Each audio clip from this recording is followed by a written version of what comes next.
लागला के थाने अली जनाब अकबरुद्दीन अवैसी साहब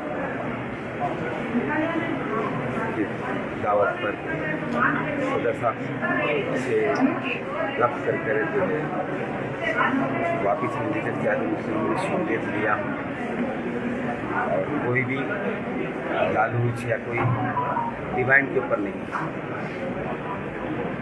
मैं तो सदर साहब का और पार्टी के सारे कायदीन का पहले जैसा भरोसे से काम कर रहा था करता हूँ। खास बात ये भी है कि वापस आने का क्या मकसद है। मकसद ये है कि सारे कांग्रेस के लोग बीजेपी ज्वाइन करें।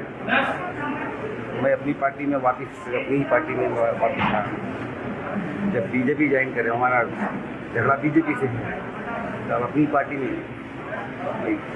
अगर मैं माजी में भी अगर कुछ